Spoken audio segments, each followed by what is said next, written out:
जब हम भारत की आजादी के बारे में सोचते हैं तो मन में जश्न और उम्मीद की तस्वीरें आती हैं। लेकिन क्या हम जानते हैं कि आजादी के सिर्फ कुछ महीने बाद ही एक ऐसी त्रासदी हुई जिसे इतिहास के पन्नों में लगभग भुला ही दिया गया है। आज हम बात करेंगे खरसावां गोलीकांड की, जो आजाद भारत का एक भूला हुआ नरसंहार है। अच्छा, इस घटना की भयावहता का अंदाजा लगाना हो तो बस इस एक बात से लगा लीजिए। जब महान समाजवादी नेता डॉक्टर राम मनोहर लोहिया ने इसके बारे में जाना तो उन्होंने इसे दूसरा जालियांवाला बाग हत्याकांड कहा था। सोचिए जरा, एक ऐसा कांड जिसकी तुलना ब्रिटिश राज के सबसे क्रूर काम से की गई, और वो भी आजाद भारत में। तो आखिर ये खरसावां गोलीकांड था क्या? सीधी और सरल भाषा में कहें तो ये 1 जनवरी 1948 को खरसावां के हाट मैदान में जमा हुए आदिवासियों की एक शांतिपूर्ण भीड़ पर उड़ीसा पुलिस की तरफ से की गई अंधाधुंध गोलीबारी थी।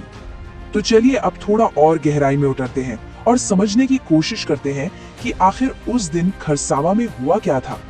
तारीख थी 1 जनवरी 1948, नए साल का बिल्कुल पहला दिन। देश को आजाद हुए ठीक से 5 महीने भी नहीं हुए थे। माहौल में एक नई उम्मीद थी, एक नया जोश था। लेकिन कौन जानता था कि ये तारीख इतिहास में एक बेहद काले दिन के तौर पर दर्ज होने वाली थी।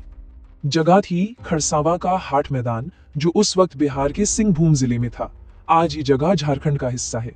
यहाँ हजारों की तादाद में आदिवासी जमा हुए थे और सारे रिकॉर्ड्स यही बताते हैं कि ये भीड़ पूरी तरह से शांतिपूर्ण थी। पर उनके इस शांतिपूर्ण प्रदर्शन के जवाब में उड़ीसा पुलिस बल ने मशीन गनों से गोलियां बरसा दी। लेकिन अब सबसे बड़ा सवाल ये उठता है कि आखिर ये लोग वहां जमा ही क्यों हुए थे? उनके इस विरोध की असली वजह क्या थी?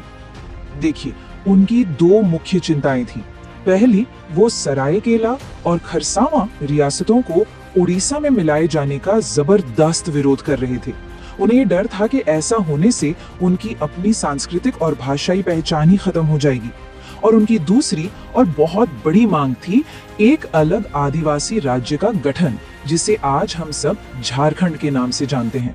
ये अपनी पहचान बचाने और अपने भविष्य को बनाने के लिए उठी एक आवाज थी।